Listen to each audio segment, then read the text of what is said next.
Bonjour et bienvenue dans cette nouvelle vidéo. Aujourd'hui, on vous emmène dans les alpages pour aller rencontrer Hélène, une amie bergère qui est passionnée par son métier. Cette vidéo est une partie d'un interview plus long. Nous mettrons le lien sous la vidéo lorsque celui-ci sera prêt. Ici, Hélène va nous parler des chiens de protection, leur travail, leur comportement face aux prédateurs et aux intrus, et nous expliquer quel comportement on doit adopter lorsque nous rencontrons ces chiens de protection lors de nos sorties. Dans la description, vous retrouverez un menu pour pouvoir vous retrouver facilement dans les différentes parties de l'interview et chercher et revoir les parties qui vous intéressent pour pouvoir vous en imprégner avant vos prochaines sorties. Ce travail donc de bergère, tu le fais pas toute seule, parce qu'il y a des chiens qui sont, on va dire, avec toi, et deux types de chiens d'ailleurs. Il y a tes chiens et les chiens du troupeau, si je veux dire comme ça. Oui, c'est complètement ça. Donc dans les troupeaux, il y a deux types de chiens. Il y a le chien souvent du berger ou de l'éleveur, mais le chien qui va conduire le troupeau, qui va avoir un rôle de meneur. En fait, il va réussir à bouger les brebis, à les mener là où le berger veut les emmener, que ce soit d'un parc, sur une pâture, etc., à contenir les brebis, à limiter des frontières, etc. Et là, il obéit au berger. Okay. Et le chien de protection, qui n'obéit à personne d'autre que ses brebis. Ok, et c'est souvent ce chien de protection-là qui fait peur, voilà, justement. Parce qu'il faut se dire aussi que le chien de conduite, c'est des chiens qui font 15-20 kilos, quoi. Le chien de protection, il fait rarement moins de 50-55 kilos. Donc déjà, rien qu'au niveau du gabarit, c'est pas la même chose. Et puis, c'est des chiens qui sont complètement autonomes, le chien de protection, par rapport au chien de conduite, qui est complètement assujetti à son maître. Le chien de protection, il n'a pas de maître. Enfin, pas quand il est au troupeau. Clairement, il n'a pas de maître, il décide de façon complètement autonome. C'est lui qui analyse les situations. Et il va décider que, là, il y a un danger, donc je réagis. Là où le chien de conduite va attendre que le maître donne un ordre pour réagir. Peut-être qu'il a déjà vu qu'il se passait quelque chose, mais il va quand même attendre l'ordre du maître. Comme pas le chien de protection. Il va attendre la réaction de ses brebis. Si les brebis sont tranquilles, a priori, il n'y a pas de danger. Tranquille. Si ces brebis sont agitées, juste elles lèvent la tête parce qu'elles sont inquiètes, le chien de protection il réagit. D'accord, ouais. Vraiment, dès qu'il y a du coup, le chien de protection, lui, donc son rôle, ça va être de protéger le troupeau, que les brebis restent vivantes, quoi. C'est ça, c'est complètement ça. Et donc, comment il peut réagir s'il sent une menace quelconque? Ça va dépendre, mais en gros, les chiens de protection qu'on a, surtout en France, le chien de protection, il est là pour protéger. Il n'est pas là pour attaquer. C'est pas des chiens d'attaque du tout. Ils n'ont pas du tout été sélectionnés pour ça. Ils ont été sélectionnés pour être impressionnants, pour dissuader le prédateur potentiel, le danger potentiel. Donc, ils sont gros, ils ont une grosse voix. Ils gonflent le poil, ils montent les crocs, ils sont très rapides. Tout ce qui va faire que le prédateur, il va vraiment chercher à savoir est-ce que ça vaut vraiment le coup de venir ou pas. Là où justement on se retrouve avec des chiens qui sont impressionnants, etc., mais qui normalement ne vont pas au contact. Quand ils vont au contact, ils ont déjà donné 15 000 informations au danger potentiel avant d'attaquer. C'est vraiment son dernier recours aux chiens. Il y en a plein qui ne le font jamais. Parce que même avec des loups, parce que c'est pas dans leur gène, quoi, vraiment pas. La plupart vont quand même aller au contact quand ils sentent qu'il y a trop de danger. Quand vraiment il n'y a plus le choix. Quand il n'y a plus le choix pour lui, en fait. Et là, c'est là que c'est délicat aussi, c'est que nous, ce qu'on va considérer comme étant en danger, c'est pas ce que le chien considère comme étant en danger. Lui, comme je disais, il est assujetti à ses brebis. Si les brebis ont peur, il va chercher où est le problème. Et un humain peut faire peur à une brebis. Un lapin peut faire peur à une brebis. Une brebis, c'est très farouche. C'est un peu, ça n'a pas été sélectionné pour son intelligence et sa capacité d'analyse non plus. Du coup, elles ont des réactions qui sont plus ou moins malignes, etc. Mais ça reste des bêtes qui sont des proies, quand même, à la base. Donc elles ont peur de beaucoup de choses. Et un geste brusque va les effrayer, un bruit bizarre va les effrayer, une nouvelle présence va les effrayer. Un prédateur, encore plus, forcément. Le prédateur, là, le chien, il réagit direct, tout de suite. Nous, nos chiens, typiquement, un humain qui va passer, un sanglier qui va passer, un chamois qui va passer, le chien il va aboyer, il va faire peur, etc. Il va rester près de ses brebis, mais il va vraiment chercher à éloigner le prédateur, le danger potentiel. Que quand il y a un loup, pour l'avoir vu faire plusieurs fois, il n'y a pas trop de sommation. S'il va gueuler une fois ou deux, toutes ses brebis se rassemblent derrière lui. Et il attaque. Il est capable de reconnaître, je sais que c'est le loup. Il sent que là c'est dangereux pour moi, pour mes brebis. Là, ça craint vraiment. C'est direct. Là, il faut vraiment réagir tout de suite. Et en fonction du caractère du chien, c'est impressionnant. On a un de nos chiens qui réagit jamais quasiment quand il y a des humains. Un chien passe à une position agressive ou un loup passe, il n'y a aucune sommation. Il aboie même pas, il se jette dessus tout de suite. Et directement. Là, il fait la différence assez rapidement, en fait. par réflexe, quand il y a un randonneur, un cycliste, un touriste qui passe pas loin, qu'est-ce qu'il fait concrètement au départ? Il va chercher à prévenir. En général, il aboie. Okay. La plupart du temps, ils aboient ou alors ils filent sur ce qui est en train d'arriver. Okay. Parce qu'en fait, il faut qu'ils préviennent ses brebis, le berger éventuellement s'il est là, qu'il y a quelque chose qui approche. Et il ne sait pas encore si c'est un danger. Un chien, ça voit très mal. Ouais. Et puis, il ne connaît pas les intentions de ce qui est en train de passer, en fait. Donc, il va d'abord chercher à éloigner l'intrus et à prévenir l'intrus et ses brebis que lui, il est là et qu'il va protéger ses brebis. Donc, quand par exemple un randonneur s'approche ou un cycliste s'approche, enfin surtout un randonneur typiquement s'approche d'un troupeau, le chien aboie. Il est en train de dire à ses brebis attention, il y a quelque chose qui arrive. Et il est en train de dire au randonneur attention, je suis là. Ne t'approche pas plus. T'as pas le droit de t'approcher plus normalement. Si le randonneur file sur le troupeau sans réagir du tout, ce que le chien il comprend, c'est qu'il en a rien à faire. Ouais, il le prend pour un potentiel danger du coup. Et du coup il se dit mais il m'écoute pas en fait. Ouais. Donc lui, le chien, ça va le stresser. Ça va l'énerver éventuellement, donc il va aller là, il va s'approcher de la personne. D'accord. Il va lui aboyer dessus, s'il n'y a toujours pas de réponse, il va chercher à s'approcher proche, il va tirer les fringues, il va éventuellement pincer. Quoi. C'est vraiment quand il n'a plus d'autre choix que de faire ça, il va aller au contact parce que ça ne réagit pas. Ouais. Que quelqu'un qui entend le chien, même super loin, s'arrête, le chien il fait ah, lui il sait que je suis là. Ouais. Donc, et un prédateur ne fait pas ça. Ouais. Un prédateur il va continuer d'avancer. Un prédateur, il va contourner le troupeau en essayant de toucher les bêtes. Donc pareil, quelqu'un qui passe près d'un troupeau, qui essaye de toucher les bêtes, pour nous c'est anodin, si tu veux la caresser. Ouais. Le chien, lui, ce qu'il voit, c'est un prédateur qui s'approche de ses brebis, qui leur fait peur. D'accord. Faut pas faire ça, c'est hyper dangereux. Et voilà, un vététiste, par exemple, c'est pareil, quand on s'arrête pas, non seulement le chien, il voit qu'on ne réagit pas à ses comment est-ce qu'on dit, ces alertes, quoi. Enfin, il prévient. Ouais. Si on réagit pas et qu'en plus on est sur un vélo, ce qui se passe, c'est que la vitesse fait encore plus peur aux brebis. Et le chien, ça déclenche son instinct de chasse. D'accord. Exactement comme quand on court. C'est pour ça qu'on dit qu'il ne faut pas courir. Il faut descendre de vélo. Parce que tout ce qui va vite, pour lui, le chien, pour lui, c'est une proie en tant que prédateur. Et en plus, ça fait vraiment peur à ses brebis. D'accord, parce que les brebis, leur vision est basée sur le mouvement. Okay. Donc, tout ce qui va vite, elles ne voient pas ce que c'est. Elles voient juste quelque chose de rapide. Et ça leur fait peur. C'est potentiellement un danger. Et pour nous, ça nous paraît évident qu'on n'en est pas un. Ouais, mais clairement pas pour elles. Elles ne le savent pas du tout. Okay. Du coup, en fait, c'est surtout ça. C'est que si les brebis sont calmes et tranquilles, si on adopte une position très neutre par rapport aux brebis, c'est vraiment même pas trop les regarder, par exemple. Okay. Les prendre en photo, en général, vaut mieux éviter aussi parce qu'on s'intéresse aux brebis. D'accord. Et les brebis, elles se disent mais pourquoi est-ce qu'il s'intéresse à moi? Je le connais pas, je sais pas qui c'est. Qu'est-ce qu'il nous veut? Qu'est-ce qu'il fait? Qu'est-ce qu'il nous veut, etc. Et le chien, si ses brebis sont inquiètes, il va réagir. Il va chercher à éloigner le danger qui inquiète ses brebis. Même si lui, à la base, ne considère pas ça comme étant un danger. Ouais. Si ses brebis considèrent que c'est un danger, il réagira. Ouais. Forcément.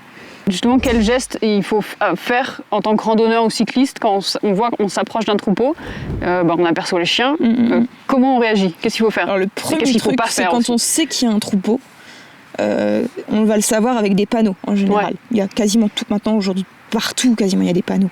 S'il n'y a pas de panneaux, on regarde par terre. S'il y a des crottes de brebis, il y a un troupeau dans le coin à ce moment-là. Bon, déjà, il faut être lent. Il faut être très lent pour que le troupeau, le chien, éventuellement le berger, ait le temps d'identifier notre arrivée. Il ne faut pas surprendre le chien, ni les brebis. Quand on arrive près du troupeau, si on entend le chien, même en étant très loin, enfin, c'est à 600 mètres, même si on est loin, on entend le chien, on s'arrête. Okay. Parce que si on entend le chien, c'est que lui, il nous a vus, il a capté qu'on était là. Ouais. Donc en s'arrêtant, on lui donne l'info de j'ai bien vu que tu étais là, t'inquiète pas, je vais pas faire de mal à tes brebis, il n'y a pas de danger. Et donc là, le chien, lui, ça lui permet aussi de redescendre en pression, de se calmer. Et quand on s'approche du troupeau, si on n'a pas le choix que de s'approcher du troupeau, il faut le contourner le plus loin possible. C'est le seul moment où on vous demande de quitter le sentier. En fait. C'est le moment où quitter le sentier. Et en général, un berger qui laisse ses brebis sur le sentier, il n'est pas loin. C'est jamais dangereux. Voilà. Donc dans ce cas-là, il faut... si le troupeau est sur le sentier, même dans ces cas-là, on ne traverse pas le troupeau. Ah non, jamais. Il ne faut jamais traverser un troupeau. Un troupeau, les brebis, c'est très grégaire comme animal. Elles vont rester tout le temps ensemble. C'est ce qui nous permet de faire pâturer 2000 brebis dans un alpage sans en perdre. C'est parce qu'elles sont attachées les unes aux autres, elles restent ensemble. On traverse le troupeau, on les sépare. Là, c'est la panique générale. Même si elles ne réagissent pas de façon extrême, elles ne vont peut-être pas courir dans tous les sens. mais de séparer, elles vont être très inquiètes. Ça va inquiéter le berger qui va, voilà, il va voir qu'est-ce qui se passe. Et puis le chien aussi. Il veut pas que quelque chose perturbe ses brebis, perturbe son troupeau.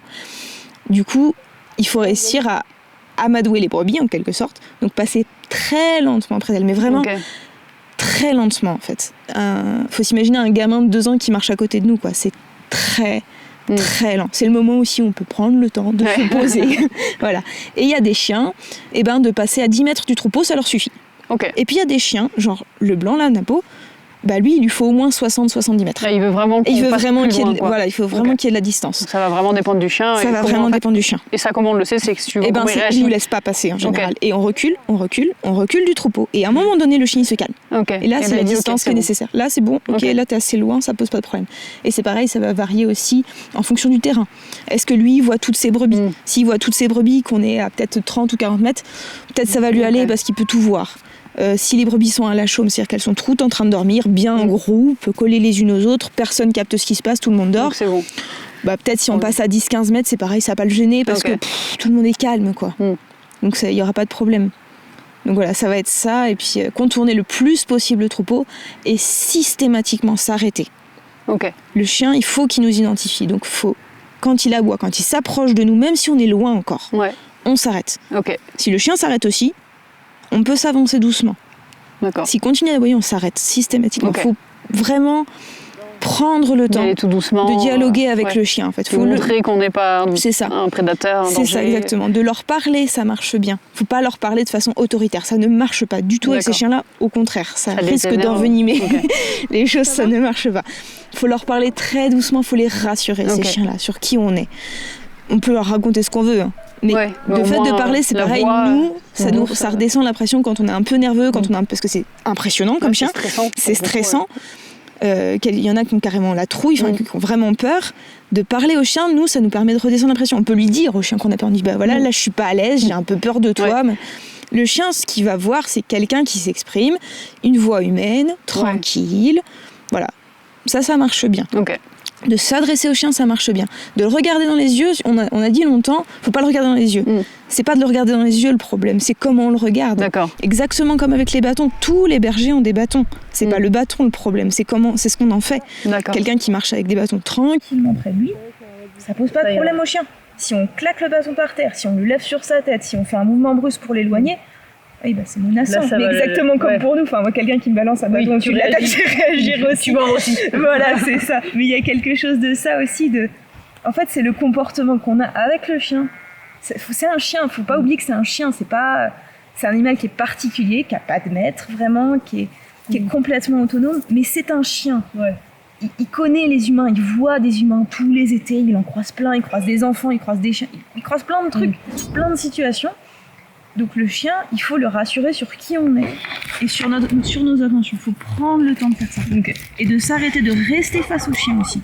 Un chien en qui on n'a pas de confiance, on ne se met pas on ne laisse pas le chien passer derrière. On reste face au chien, mais doucement. Si le chien passe sur le côté, on ne fait pas un mouvement brusque. On tourne doucement, tout en parlant au chien, le regardant tranquillement, etc. Et on s'éloigne du troupeau si on voit qu'il est quand même bien énervé, qu'il n'est pas bien. C'est que c'est stressant. Lui, ça le stresse. Voilà. Comme je disais, il surveille toute la nuit. La journée, il n'a qu'une envie, c'est de faire la sieste. Le chien. Donc s'il peut retourner à la sieste, il va le faire en fait. Donc il faut réussir à rester loin, à s'éloigner toujours le plus possible. Une fois que le chien est calme, on peut avancer. Quand le chien s'assied, c'est qu'il est à l'aise avec la situation. Un chien qui vous tourne le dos, il est à l'aise avec la situation. Un chien qui bâille, il n'est pas à l'aise avec la situation, il demande qu'il n'y ait pas de conflit. Donc nous, de bâiller, ça marche aussi. Le chien, il comprend ce langage-là. De baisser les yeux, de tourner les yeux de temps en temps. De tourner la tête un peu. Ça, c'est des codes de chien. Ça peut être intéressant pour les gens qui ont vraiment peur des chiens de protection, des troupeaux, de se renseigner sur les codes de chiens. Et ça, c'est vrai pour tous les chiens. On se renseigne sur c'est quoi le langage canin. Et il y a plein de trucs qu'on peut faire. Pas remuer la queue, mais il y a plein d'autres trucs qu'on peut faire. On peut bâiller, on peut tourner la tête doucement, on peut tourner les yeux. Voilà, il y a tout ça, ça va être des signes qui vont lui dire c'est bon. Voilà, je veux pas de problème. Plein de gens qui me disent mais j'ai peur, il le sent. Oui, c'est pas une mauvaise chose en fait. À partir du moment où on fait pas n'importe quoi, on va pas crier, on va pas faire peur aux brebis, on va pas courir. le chien, il voit quelqu'un qui a peur, donc a priori, lui, il a fait son taf, en fait, quelque part. Donc ça lui va, c'est pas un problème. Ah, c'est intéressant, je testerai la technique du bâillement. Le bâillement, ça marche bien. Ça marche bien de bâiller, surtout en tournant la tête. De bâiller en tournant la tête, ça marche vraiment bien. Et voilà, il faut le faire plusieurs fois, quoi. Alors c'est pareil, encore une fois, il n'y a pas de risque zéro. Ça reste un chien, un animal sensible. Peut-être qu'il n'a pas dormi cette nuit-là, parce qu'il y a une attaque. Peut-être on arrive dans le brouillard, le chien il nous voit au dernier moment, il ne nous laissera pas passer. Il faut aussi savoir que y a des moments où on ne passera pas. Il y a des chiens, ils ne nous laisseront pas passer. Il faut vraiment trouver une alternative. Il faut trouver une autre alternative. Éloignée. Ah ouais, soit beaucoup plus éloigné, soit faire carrément demi-tour. Quand c'est possible. Moi j'ai vu des gens, ils sont tellement pas à l'aise, ils disent je passe pas. Je force pas. Très bien, on ne force pas le truc. Forcer, parce que c'est là et puis voilà, on reviendra une autre fois, et peut-être dans un autre contexte ça marchera mieux, etc. Si les personnes, des randonneurs, arrivent avec un chien, comment ça se passe? Comment il faut réagir? Parce que du coup, ça peut être délicat. Ouais, alors moi ce que je conseille déjà pas, c'est de jamais se promener avec un chien quand il y a du brouillard. D'accord. Parce que souvent on voit pas le troupeau arriver. Enfin, on arrive près du troupeau, on sait pas où il est. Les chiens nous captent au dernier moment. Et dans le brouillard, les chiens, eux, ce qu'ils voient, c'est un prédateur qui arrive. D'accord. C'est dangereux. C'est dangereux pour le chien en question. Les chiens sont pas forcément un problème. Ça dépend beaucoup du chien en question et du maître. Enfin, énormément du maître en fait. Le chien qui se promène en montagne, s'il écoute son maître, en général, moi j'ai toujours vu que ça se passait très bien. Même pas en laisse. On met le chien en laisse. On demande aux gens de mettre le chien en laisse. Parce que les chiens de protection ont l'habitude de voir cette situation-là. Et donc, identifient ce chien-là avec cet humain-là. Donc déjà, c'est pas un prédateur sauvage. Déjà, il y a cet élément-là. Première chose. Et la plupart des gens considèrent que leur chien est obéissant, écoute, mais dans un cadre hyper structuré, en fait, à l'appartement, à la maison, avec les croquettes à côté. Quand tout va bien. Quand tout va bien, quand il n'y a pas de stress, quand il n'y a pas de source d'excitation très importante. Moi, j'ai la plupart des chiens que je vois qui arrivent près du troupeau, mais il est gentil. C'est pas un problème des gentils, c'est un chien avec des brebis. C'est un prédateur avec des proies. Et on peut pas lui en vouloir au chien, c'est sa nature. Que ce soit un chihuahua ou un golden, ça ne change rien. Et simplement, ça va dépendre de à quel point le chien a été habitué à gérer la frustration, en fait. Un chien qui est habitué à gérer la frustration, donc ça va pas être... T'auras pas ce jouet-là, tu vas attendre 2 secondes et tu l'auras juste après, le temps que je le récupère. Ça va être, non, tu n'auras pas ce jouet-là. Fin. Point. Et puis ça s'arrête là. Et le chien, ça va être un peu ça. Si le maître arrive à gérer son chien à ce point de frustration, le chien, il va être tranquille près de son maître, calme, etc. Alors il y a cet élément-là, mais ça marche avec des chiens qui, en face aussi, sont équilibrés, sont pas stressés, etc. Le chien qui est avec ses maîtres, s'il n'a pas été sociabilisé correctement, donc en gros, s'il n'a jamais été avec des chiens pas en laisse, vaut mieux pas l'emmener. Parce que ça peut être dangereux, parce que le chien il comprend pas en fait. Parce qu'en ville, nous, quand on se rend compte, c'est de face. Les chiens, ils se rencontrent de face. Dans le langage canin, ça c'est hyper provoque. Les chiens, quand ils se rencontrent, ils se tournent autour. C'est aussi pour ça qu'on dit on tourne autour du chien et on ne va pas sur le chien. Les chiens, il faut qu'ils se tournent autour. Donc, quand ils arrivent en laisse et qu'il y a un chien qui leur arrive dessus, eux, ils comprennent que tout va bien. Non, tout va pas bien du tout. Ça marche pas. Et en fait, le chien, s'il a des codes de chien, s'il a été sociabilisé avec plein de chiens, avec des laisses, sans laisse, des gros chiens, des petits chiens, des chiens qui aboient, des chiens qui sont calmes, là, ça peut passer. Ça dépend vraiment. Enfin, c'est vraiment, je trouve, au cas par cas, en fait. C'est très particulier. C'est vraiment au cas par cas. Mais quand on a un doute, vaut mieux pas l'emmener parce que ce sont quand même des bestioles de 55, 60, voire 80 kilos. Ça peut vite qui sont très puissants, qui sont là pour protéger leurs brebis, coûte que coûte. Même une morsure de ce genre de chien pour replacer le chien, ça peut être dangereux sur un petit chien qui n'est pas habitué, etc. Voilà. Dans le doute, vaut mieux pas l'emmener et puis on va soit sur une autre montagne, soit on le promène avant, après, enfin voilà, on fait autre chose, quoi. Et si vraiment on est parti sur une rando, on savait pas qu'on allait rencontrer un troupeau, on est avec le chien. Il est en laisse. Est-ce qu'il y a d'autres conseils faut que le chien soit calme. C'est comme nous. Faut qu'il soit comme nous. Il faut rester très calme. Faut que le chien soit calme. Et il faut absolument que les chiens puissent s'identifier aussi. Si on sent qu'il y a une tension entre les chiens, il faut lâcher la laisse et laisser les chiens faire. Ils savent faire entre eux. Surtout avec des gros chiens en face, les 3 quarts du temps, ces chiens-là se couchent, adoptent des positions de soumission. Voilà. Et les chiens de protection sont des chiens qui rencontrent énormément de chiens, que ce soit les autres chiens de conduite, les autres chiens de protection. Ils ont les codes de chiens. Ce sont des chiens très, très sociabilisés, énormément sociabilisés avec les autres chiens. Avec les humains, c'est pas toujours évident, mais avec les chiens, ils sont sociabilisés. Au pire des cas, si on voit que ça se passe mal, faut lâcher la laisse. Comme ça, ils font. Ou alors reculer doucement avec le chien s'il y a une grosse meute très très énervée, par exemple, et que notre chien il gère pas ça parce qu'il a peur, parce que nous on sent qu'on a peur. Du coup, le chien il a peur. Faut réussir à s'éloigner très très calmement. Si ça se touche, faut lâcher. Faut jamais ni tirer le chien, ni frapper les chiens en face, parce que c'est carrément dangereux là. C'est hyper dangereux et pour nous et pour le chien. Ne jamais le prendre dans les bras. D'accord. Jamais. Parce qu'un chien qu'on prend dans les bras, le petit chien qui est dans les bras, il comprend qu'il y a un problème. Il comprend qu'il y a quelque chose qui ne va pas. Donc lui, il a peur aussi. Donc il va avoir des positions d'agressivité. Il va aboyer. Il va chercher à défendre son maître. Il va chercher à exprimer le fait qu'il ait peur, qu'il n'est pas à l'aise avec la situation. Donc le chien qui est en dessous, ce qu'il voit, c'est un chien qui est au-dessus de lui, qui est agressif. Donc lui, il risque de se faire mordre. Mais alors le maître qui est à côté, avec la trompe, c'est très dangereux. Il ne faut jamais le mettre dans les bras. Il faut toujours le laisser au sol. Surtout s'ils sont petits. S'ils sont petits, des chiots par exemple, c'est nickel. Mais même un chien adulte mais qui est tout petit, ils se couchent, ils adoptent des positions de soumission. Enfin, ils sont pas bêtes. Voilà. Puis il y a l'instinct de. Ils se mettent pas en danger. Donc, mais il faut qu'ils aient été sociabilisés. Il faut qu'ils aient rencontré d'autres chiens avant. Les chiots, ça pose pas de problème. Mais une fois un chien adulte, il faut qu'il ait été sociabilisé. Un chien qui est pas sociabilisé, on l'emmène pas à la montagne. Vaut mieux pas l'été. Et jamais de harnais non plus. Et pourquoi ? En fait, le harnais, ça met le chien, quand on tire sur le harnais, même un tout petit peu, ou même le chien qui s'avance, ça met le chien en position d'attaque. Ça dresse les épaules, ça redresse le chien, ça le met en position d'attaque. Les chiens, eux, ce qu'ils voient en face, c'est un chien qui est en train qui va attaquer. Qui va attaquer. Pareil, de faire coucher le chien à ses pieds, mauvaise idée. Ça met le chien en position d'attaque les 3 quarts du temps. Vaut mieux asseoir le chien à côté de soi quand on veut qu'il bouge pas. Ou le laisser debout. C'est pas grave. Mais souvent on dit couche-toi, parce que pour nous, se coucher, c'est une position de soumission.